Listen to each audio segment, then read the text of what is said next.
Bonjour. Donc je suis un membre du staff du Calculator Night. On a un staff d'études en général sur la crypto. On est très basé là-dessus. Aujourd'hui, je viens vous présenter un peu ce qui s'est fait et ce qui va se faire sur le A5 dans les temps à venir. Le A5, c'est un algorithme de chiffrement utilisé dans le monde des GSM qui est censé protéger vos communications entre votre téléphone et l'antenne relais. J'ai un souci avec mes slides, il n'y a pas les images.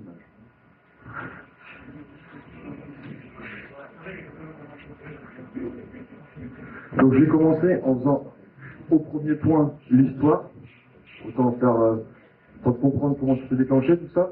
Ensuite on verra le fonctionnement, les attaques qui ont été faites déjà, qui sont toujours en cours d'ailleurs, les applications de la technologie GPU, une conclusion, et puis les remerciements classiques.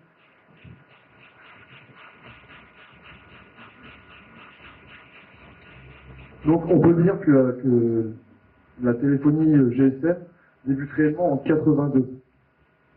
Avant c'était des réseaux analogiques, c'était pas super fiable et ça n'a pas rencontré beaucoup de succès.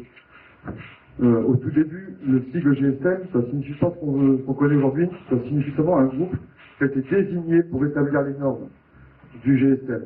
Les normes ont été établies par l'Europe.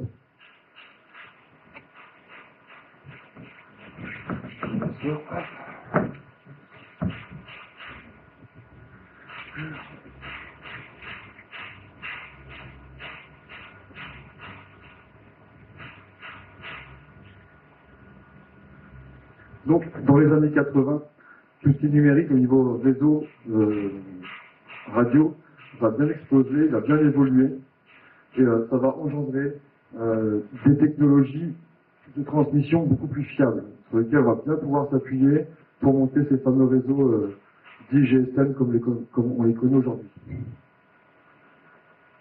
En 87, le groupe spécial mobile, donc le groupe de chercheurs désignés pour fixer les normes, se décide en 87 donc, et ils établissent des choix technologiques qui se porteront principalement sur la transmission numérique, comment on va le faire, le multiplexage, comment on va le configurer, machin, quelle technologie on va utiliser pour tout ça. On va trouver un codec pour le transport de la voix et un système de chiffrement de données qui est tout simplement le A5.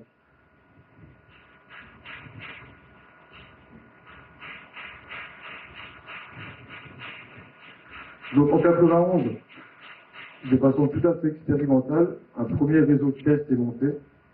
Ça a été un succès, tout s'est bien passé. On s'est rendu compte des possibilités de la chose. On en profite au passage pour implanter une nouvelle norme sur un nouveau réseau qui est en 1800 MHz, parce que le premier réseau GSM était en 900 MHz.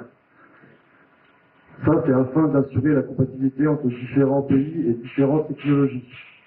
Et toujours en 91, le groupe spécial mobile perd son acronyme et laisse l'acronyme disponible pour la technologie. Donc du coup, maintenant, ce qu'on appellera GSM, c'est bien la téléphonie mobile.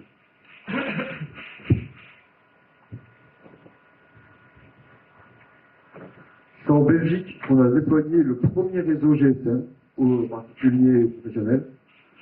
C'est une toute première. À cette époque, le nombre de numéros attribués aux terminaux sans fil est en hausse, même voire explose, parce que c'est un fort succès. De nos jours, c'est encore pire. Il y a même voire plus de numéros attribués à des terminaux fixes que des terminaux, terminaux mobiles que des terminaux fixes.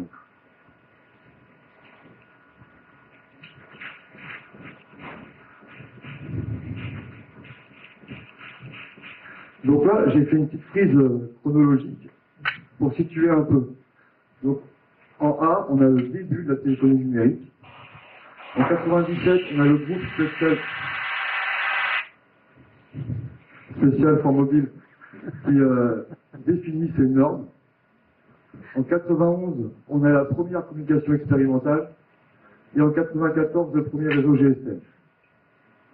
Ce qui pourrait manquer à cette frise, c'est la date de 1999 où les anciens réseaux de téléphonie analogique ont été arrêtés.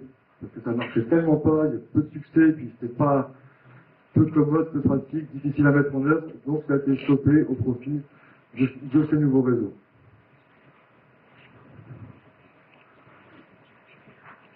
Maintenant, on va attaquer un peu la deuxième partie. On ne va pas trop rentrer dans le fonctionnement typique d'un réseau GSM. Je me suis plus intéressé à la méthode de chiffrement entre le téléphone et l'antenne relais. Parce que la téléphonie mobile, c'est un grand sujet bien passionnant, et on peut en parler pendant des heures.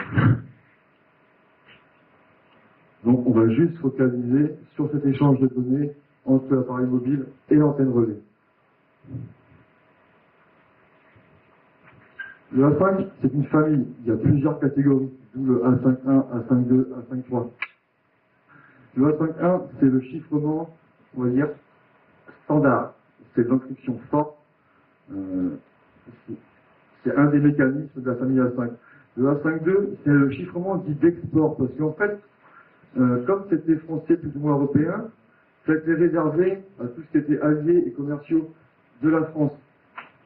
Parce que le A5, c'est quelque chose qui n'est pas du tout open source, c'est quelque chose de bien propriétaire, et il a fait quand même pas mal de recherches pour arriver à se construire dessus.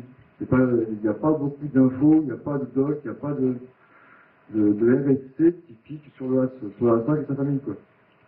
Le A5.3, ça rentre dans le fonctionnement du A5, mais c'est plus un mécanisme d'authentification comme le A5.8. A5.8 que je n'ai pas cité d'ailleurs.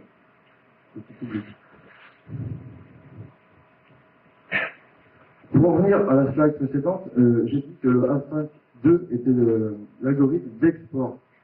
C'est un algorithme qui n'est pas du tout fort, qui se traque très facilement.